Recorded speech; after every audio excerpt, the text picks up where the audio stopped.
আজকে রবিবার বলে কথা, আর রবিবারে মাংস হবে না সেটা কি হয় নাকি?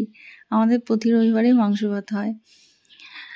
আর আমি তো ভাত খেতে ভীষণই ভালোবাসি, আর ভাতের সাথে মাংস গরম গরম, উফ সেই টেস্ট ছিল। যাই হোক, এটা আমি খাচ্ছি না, এটা আমার ছেলে খাচ্ছে। ছেলের খাওয়ার ভিডিওটা আমি করেছিলাম। ও তো খুব বিরক্তি বোধ করছিল যে ভিডিও করো না, আমি তবুও করেছিলাম ভিডিওটা তোমাদেরকে দেখাবো বলে। সবাই করে, আমারও দেখে করতে ইচ্ছে করে ভীষণ। তা আজকে আমি ভিডিওটা বানিয়ে ফেললাম। ও খাচ্ছিল, ওর মুখটা দেখায়নি যদিও, কারণ ও লজ্জা পেয়ে যাবে, ও ভীষণই লজ্জা পায়। ওর খাবারটা শুধু ভিডিও করলাম। আজকে কিছুই করিনি সেও।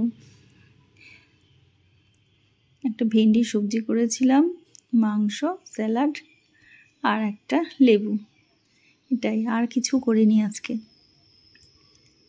তো এই দিয়ে আজকে খাওয়াটা খুব ভালো মতোই হলো। আর আমার এই ছোটো ভিডিওটা তোমাদের কেমন লাগলো, আমার রান্না করা মাংসটা দেখতে কেমন লাগছে সবাই কিন্তু জানিও। ভালো লাগলে একটা করে লাইক করো, কমেন্ট করো, শেয়ার করো।